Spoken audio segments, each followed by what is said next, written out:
भगवान एक बार नारायण कह लेने से, आर्त भाव से पुकार लेने से दौड़ पड़ते हैं।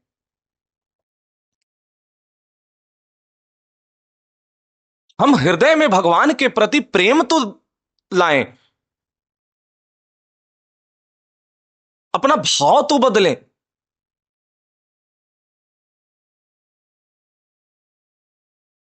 श्री भगवान के चरण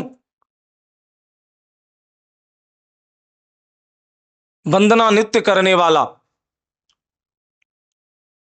कभी दुर्गति को प्राप्त नहीं होता।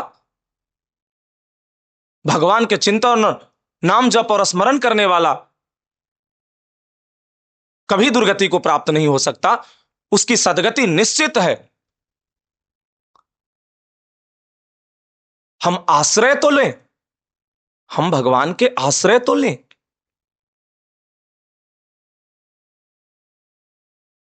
संसार के आश्रय में उलझे हुए, संसार के नाना प्रकार के झंझटों में उलझे हुए, अब इसे भूलने को तैयार नहीं होते।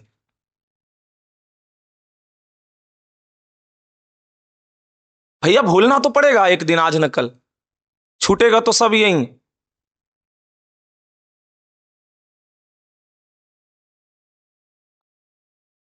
आज नहीं कल कर लेंगे, कल नहीं परसों कर लेंगे। अरे अभी उम्र बहुत बाकी है, भजन का भी उम्र थोड़े है। ये भक्ति भजन तो बुढ़ापे की चीज है।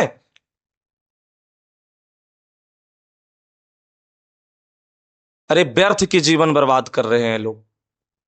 हम क्या करते हैं कि पूरे जीवन उलझनों में बिता करके कहते हैं कि बुढ़ापे में भजन करेंगे। अभ्यास जीवन भर प्रपंच का होगा, झंझट और उलझन का होगा, तो बुढ़ापे में भजन और माला हो जाएगा, माला चलेगा।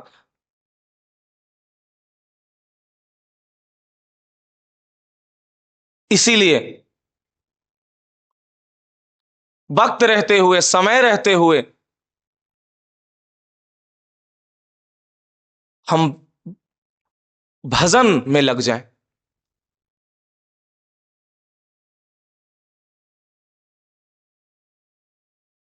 एक श्वास नहीं खरीद सकते हैं, हम एक श्वास नहीं खरीद सकते हैं अरबों की दौलत से।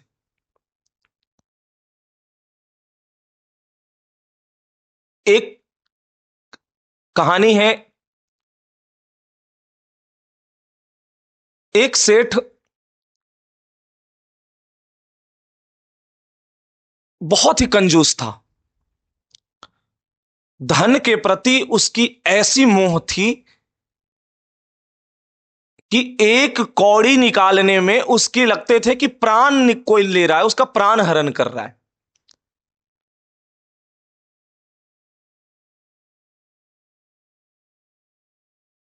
धर्म कर्म के कार्य में धन को लगाना कहां।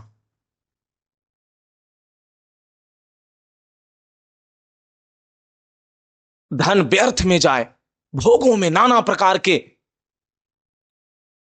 गंदे खान पान,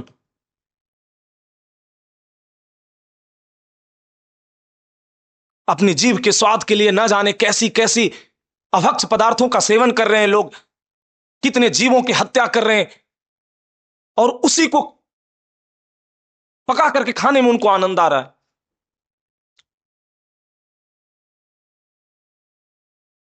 भोग में व्यर्थ की कमाई भी जा रही है, समय भी जा रही है।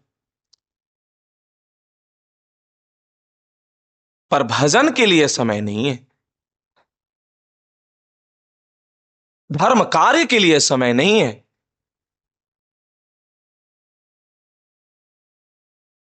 सेवा के लिए समय नहीं है।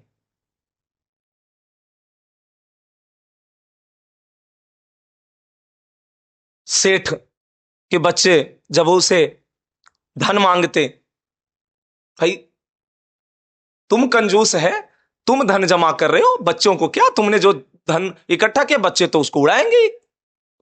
सेठ का भी वही हाल था। सारे जीवन सारा जीवन उसने किसमें व्यतीत किया?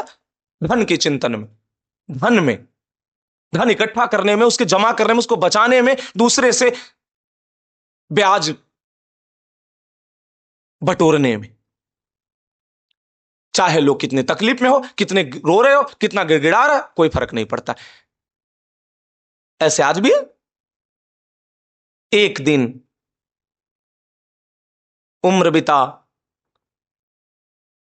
एक दिन आई मृत्यु। सामने खड़े यमराज के दूत को, यमदूत के को देख करके सेठ वो कहता है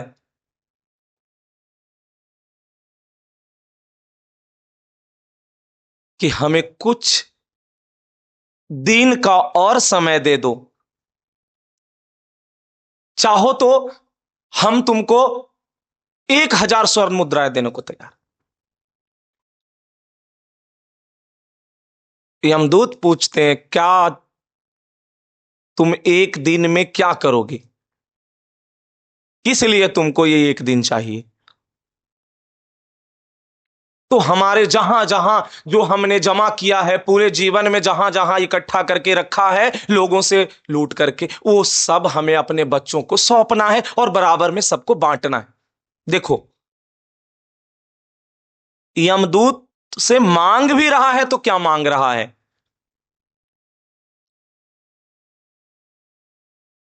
कि हमें अपने बच्चों में बांटना है और धन को बताना कहां कहां हमने कहां कहां रखा है उसको संग्रह करके।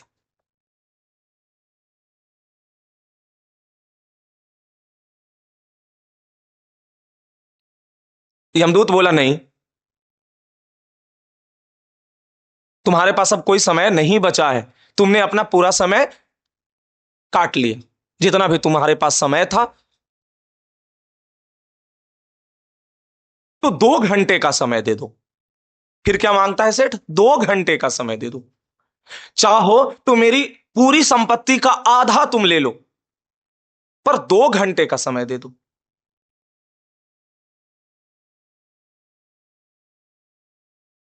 2 घंटे के समय के लिए उसने आधी संपत्ति देने को तैयार हो गया, जिसको उसने पूरे जीवन ना जाने कैसे कैसे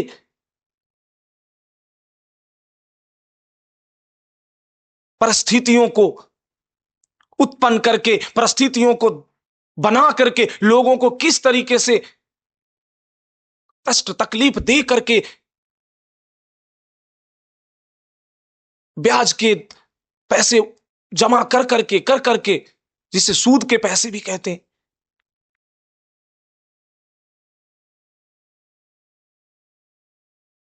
आज आधे संपत्ति देने को तैयार है सिर्फ 2 घंटे के लिए।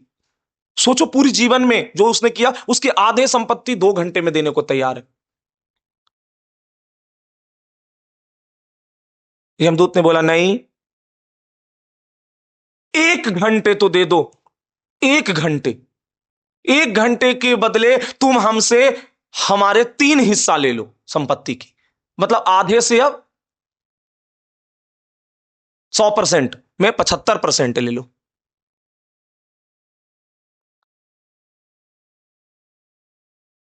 यमदूत ने बोला, नहीं, तुम्हारे पास बिल्कुल कुछ समय नहीं है और कोई भी समय तुम्हारे लिए अब निर्धारित नहीं हो सकती है। जो तुम्हारे पास था उसने तुमने समय अपना भोग लिया, बस तुम्हारे पास कुछ चंद ही बचे हुए हैं।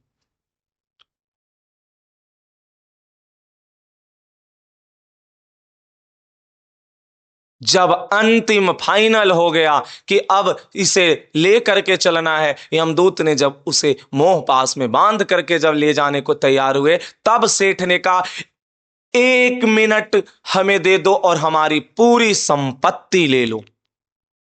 1 मिनट दे दो, पूरी संपत्ति ले लो। 1 मिनट में क्या करोगे?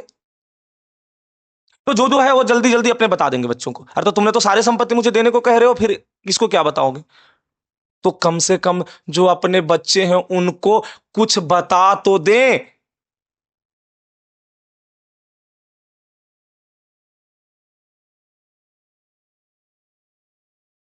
तो क्या बताओगे? तो जो हमने पूरे जीवन में किया वो हमारे कोई काम नहीं आया। जो हमने पूरे जीवन में जो जमा किया, इकट्ठा किया, वो हमारे कोई काम नहीं आया, और आज फूटी कौड़ी हमारे साथ नहीं जा रही। एक बार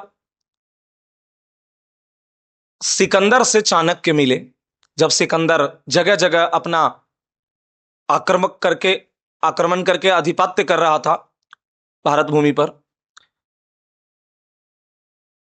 तो चाणक्य ने उसके हाथ में एक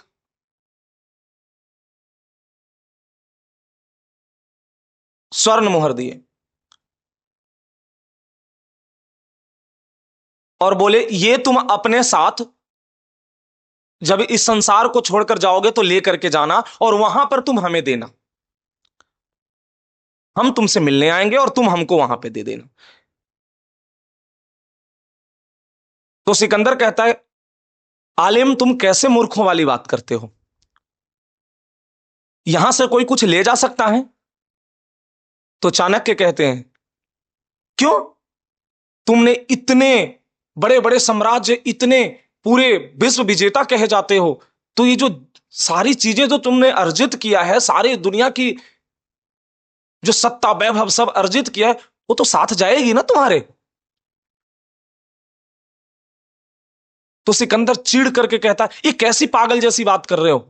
क्या तुम्हें इतना भी नहीं पता कि यहां से कोई कुछ नहीं ले जा सकता?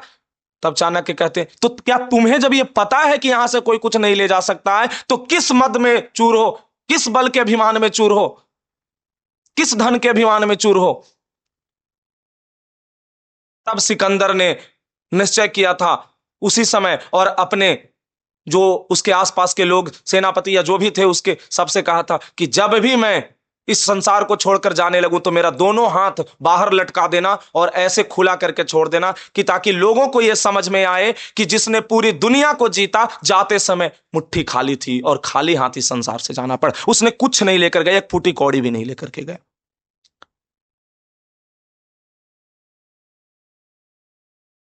सेठ की अब वही दशा है, पूरी संपत्ति देने को तैयार है, 1 मिनट के लिए, एक श्वास के लिए कहो तो देने को पूरी संपत्ति तैयार, पर एक श्वास नहीं खरीद सकते पूरी जीवन की संपत्ति से।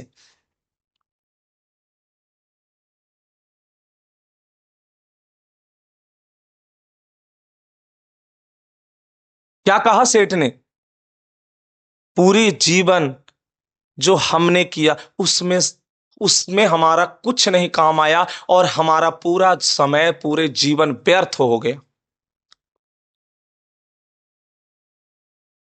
जब होश ही आया, जब सब कुछ गवा करके, सब कुछ लुटा करके, तो क्या फायदा? मिट्टी का खिलौना टूट गया, अब पछताए हो तेरे बंदे, जब हाथ से सब कुछ छूट गया, मिट्टी का खिलौना टूट गया। सेठ का वही हाल हुआ। तो इसीलिए कहते हैं कि ये हमें सीख दे करके जाती, तो हम इससे सीखें, तो कम से कम इस ऐसी जो भी उदाहरण, ऐसी कहानियां, या जो भी ऐसे घटनाएं हुई है पूर्व में, वो हमें कुछ ना कुछ सीख देने के लिए ही हुई है, या सीख देती ही है, पर हम उसे सीख लेने को तैयार नहीं है ना, सीखने को तैयार नहीं है। हम क्या कहते हैं, देखा जाएगा जो होगा। अरे नरक कौन देखा है? अभी तो भोग लेते हैं जितना भोगना है।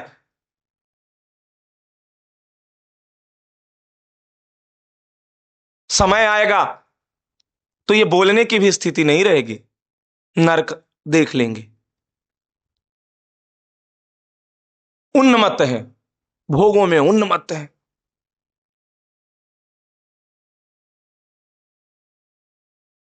भजन करने का मतलब सब छोड़ करके कहीं जा करके भजन करने की बात नहीं है। जो कार्य कर रहे हैं गृहस्थ में, घर परिवार में, उसको करते हुए ही भजन करो, प्रभु का स्मरण करो, चिंतन करो, धर्म कार्य करो, सेवा करो।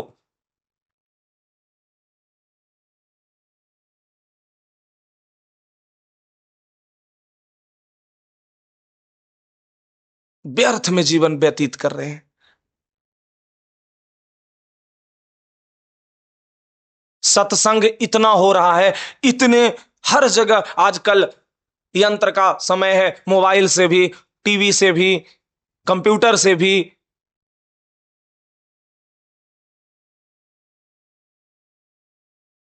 पर बदलाव कितना हो रहा है ये देखना, ये खास बात है। अगर बदलाव हो रहा है या लोग बदलाव अपने आप को करने को तैयार हैं, बदलने को तैयार है, तब तो बहुत सुंदर है। हम ये नहीं कहते कि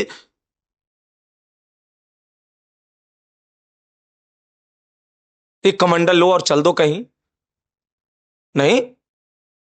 सब कार्य करते हुए, व्यापार करते हुए, नौकरी करते हुए, अपनी घर किसानी गृहस्थी जो है सब करते हुए ही, पर प्रभु को स्मरण रखो, सत्संग सुनो,